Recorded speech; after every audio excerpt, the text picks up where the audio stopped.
Welcome to the quest for the best PlayStation 3 game of all time. The series where I try to figure out which PS3 game is the best by playing and rating them. And in this episode we have...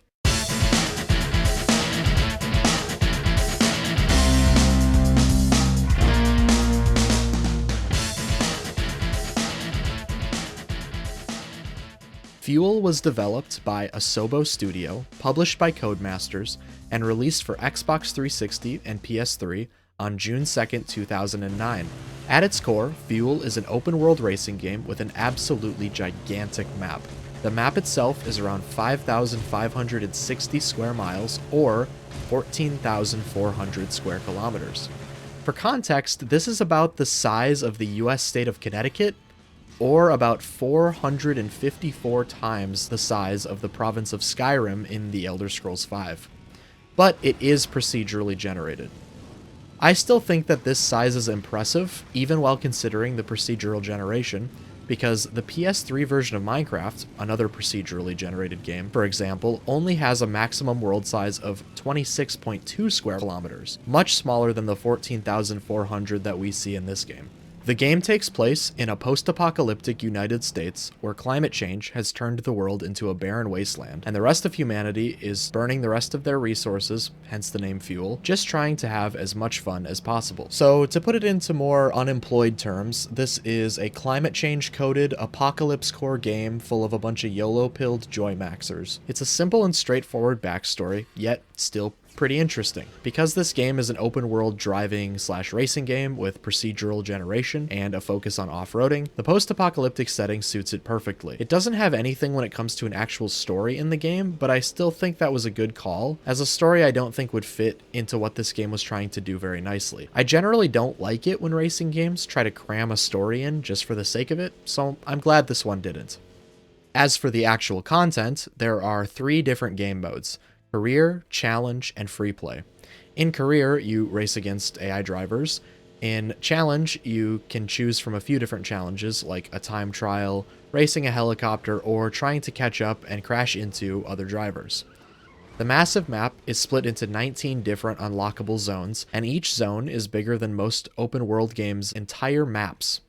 You unlock the new zones with, I think they're called badges, and you unlock badges by beating challenges or winning career races. Once you unlock a zone, you can drive it around in the free play mode. There's also a lot of collectibles like different vehicles and clothes for your driver. You can buy the vehicles with points that are called fuel, and you'll get fuel via races and challenges. Races and challenges will net you those cosmetics I mentioned, but you can also get them by finding them while you drive around in free play. The game overall has a massive amount of content, much more than your typical racing game, and I gotta give it some points on that. The gameplay has some good and some bad. It's a fine racing game, the vehicles handle in a fun way, and there's a good amount of drifting involved. It always feels like your vehicle has limited traction, which feels satisfying at high speeds, and the drifting is good. I have 2 major issues with this game though. The arrows that are supposed to guide you to the next checkpoint or destination only work about 80% of the time. They're very glitchy.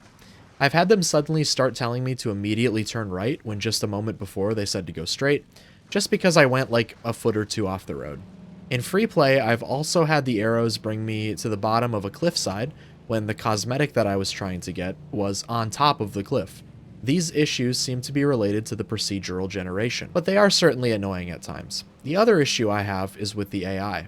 At the beginning of a race, AI will be nearly impossible to catch up to, and then suddenly, at the end, they'll all slow way down so that you can pass them easily.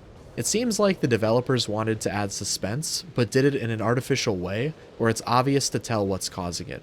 These are still relatively minor complaints, and I think the gameplay overall is not bad, just sort of mediocre. This style of gameplay reminds me a lot of the vehicle missions and minigames in Grand Theft Auto V. It captures the exact same appeal and gameplay loop as those missions, and it was 4 years before GTA V came out. Being able to drive around endlessly collecting items and always seeing new terrain is something that very few games have, and especially not any on the PS3. While I will say that the majority of this game, the racing part, isn't super revolutionary, the open world aspect and some of the challenges were ahead of its time. Graphics-wise, this game isn't mind-blowing. An easy comparison is Gran Turismo 5 because it came out just a year later and is also on the PS3. Gran Turismo looks a bit better, but there's a few extra things that I'm taking into consideration. Fuel was made so that it would be able to run on both PS3 and Xbox 360, while Gran Turismo was only developed for PS3. The PS3 is a much more powerful console, so if you're a developer and you don't have to take the lesser hardware of the 360 into account, you can make a much nicer looking game. Fuel also has that massive open world, and every level that gets loaded in is massive too, especially compared to the levels that are loaded in Gran Turismo. I hope that with those things you can see why Fuel is just inherently at a disadvantage, and even with those things to consider, it still looks pretty good. The graphics do a solid job at portraying a post-apocalyptic theme, and everything comes together in a consistently nice looking way. The last thing I want to talk about is the audio. It's nothing to write home about. The soundtrack is pretty lame in my opinion, with no tracks that were catchy or stuck out to me in any way. Much like other racing games, you sort of just hear a loud engine running the majority of the time during gameplay. Other racing games rely heavily on the soundtrack to make a good listening experience, but unfortunately this game falls seriously flat in that regard.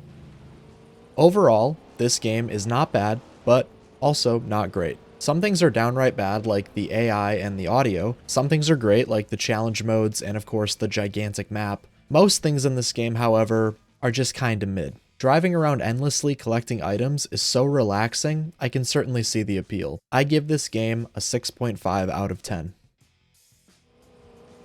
Thanks for watching. If you enjoyed this video, leave a like. If you didn't like it, leave a dislike.